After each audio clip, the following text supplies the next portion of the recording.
Kahler showed no emotion today as he heard his fate. The execution sentence comes as retribution for the shooting deaths of 4 family members. Have you heard of the tragic case of James Kraig Kahler? In 2009, this man shot and killed his wife and 2 teenage daughters in Kansas. How could a father do something so horrible to his own family? What would drive someone to commit such a terrible crime? This shocking case revealed a dark side to Kahler that no one saw coming. Over the course of a year, his life spiraled out of control. His marriage fell apart. He lost his job. And he became obsessed with getting revenge on those he blamed. This is the disturbing story of how one man's anger and jealousy led him down a horrific path of violence. James Kraig Kahler grew up in Kansas. After college, he got a job working for city utilities. He married Karen in 1990. The couple had 3 children together, 2 daughters named Emily and Lauren, and a son named Sean. By all accounts, Kraig was a loving father and husband. He enjoyed hunting, fishing, and spending time outdoors with his family. In 2008, Kraig got a new job as the director of the city water department in Columbia, Missouri. The family moved there for his job. At first, everything seemed fine, but behind closed doors, Kraig's marriage was starting to fall apart. In January 2009, Kraig Kahler's nearly 2-decade-long marriage to his wife Karen took a shocking turn when she abruptly filed for divorce. Kraig was completely blindsided by this, as he had believed they were happy together. But Karen had become deeply unhappy in the marriage.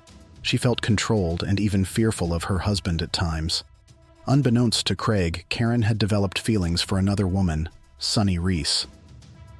The 2 women had met back in 2008 while working out together at a gym in Texas.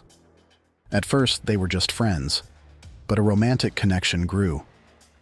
Around the same time, at Kraig's suggestion, Karen and Sunny had begun lightly experimenting with physical intimacy together.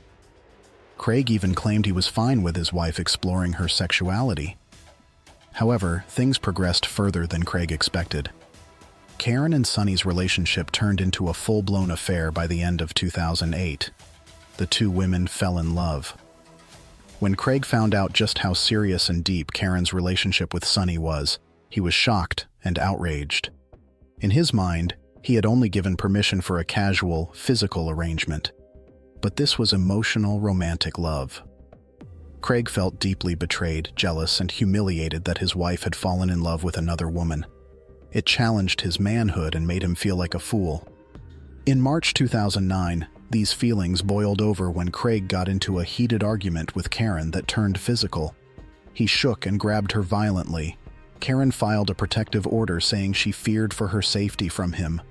This was the volatile situation boiling below the surface as Karen filed for divorce in early 2009, detonating Kraig's marriage. Kraig was arrested for domestic assault, but the charge was later dropped after Karen's death. Kraig's personal and professional lives were in turmoil due to his deteriorating marriage, leading to erratic behavior and absenteeism at work. By September 2009, these issues forced him to resign. In despair, he relocated to Kansas to live with his parents. Struggling to cope, he directed all his anger and blame towards his estranged wife and her lover, whom he held responsible for the collapse of his marriage and subsequent life challenges. And I messed up. Obviously, it's the Sunny connection. I said, I'm just so happy. If there's something you want to try, just don't want to lose you in the process. Just be careful. This situation highlights how personal crises can spill over into professional domains and the importance of seeking support to manage and overcome such challenges. In November 2009, as Kraig's divorce was nearing finalization and child custody arrangements were being settled, his mental state deteriorated. He fixated on exacting revenge on his wife, Karen, and her lover, Sunny, whom he blamed for his misfortunes. A week before Thanksgiving, his thoughts turned sinister, and he began plotting a murder. He withdrew cash and purchased an assault rifle, additionally acquiring supplies such as gloves, knives, and flashlights, indicating a planned violent act. Kraig's intentions appeared to be to annihilate his family and then vanish, showcasing a terrifying escalation in his vengeful obsession and mental instability. On November 28, 2009, Kraig set his horrible plan into motion. That morning, he left the home of his parents where he was staying. He drove 200 miles to the small town of Burlingame, Kansas. His wife Karen was staying with her grandmother Dorothy White for the Thanksgiving weekend along with their 3 children. Around 6 p.m. that evening, Kraig parked his car down the street from Dorothy White's house. He walked to the home armed with his newly purchased assault rifle and a hunting knife. When Kraig entered Dorothy White's house, his 10-year-old son Sean was in the kitchen with Karen. Sean said that without warning, his father shot his mother. Sean managed to run out of the house unharmed, but his mother lay dying on the kitchen floor.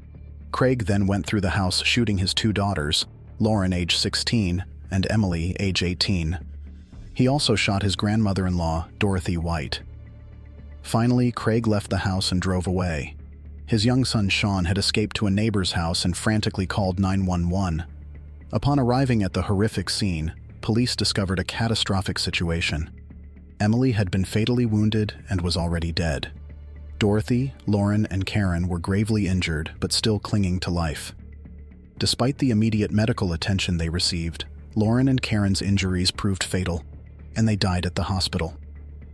Miraculously, Dorothy White survived the brutal assault.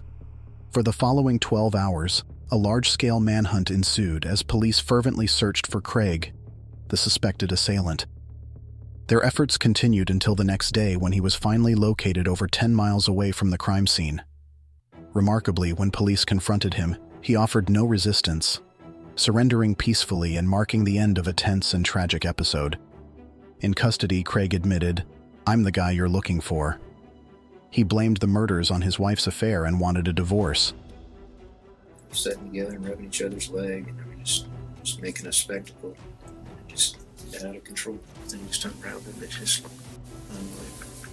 Kids told me that they stayed in a hotel room. Sonny was there, obviously. Were you angry at them? I wasn't angry, frustrated sometimes. The police investigation quickly tied Kraig to the murders. His blood was found in the house, bullets matched his newly purchased rifle, and his own son identified him as the killer. The community was in shock over the brutal murders. How could a father turn on his own family in such a horrific way? Kraig was charged with capital murder and faced the death penalty. His defenders said he was mentally ill and under extreme distress over the divorce. But prosecutors argued it was a cold, calculated execution driven by anger and revenge. In the end, a jury found Kraig guilty and sentenced him to death by lethal injection.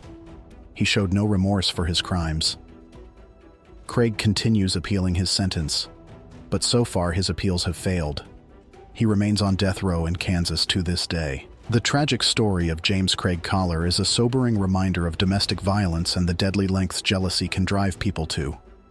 When Kahler's marriage fell apart, he refused to accept it. Instead of moving on, he unleashed his rage in a horrific massacre that destroyed his family.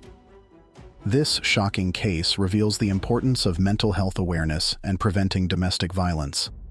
No spouse or child should live in fear of their partner or parent's anger turning violent. What do you think about this disturbing true crime story? Should Kraig Kahler have received the death penalty for murdering his wife and children? Let me know in the comments below, and be sure to like and subscribe for more true crime videos like this one. Thanks for watching.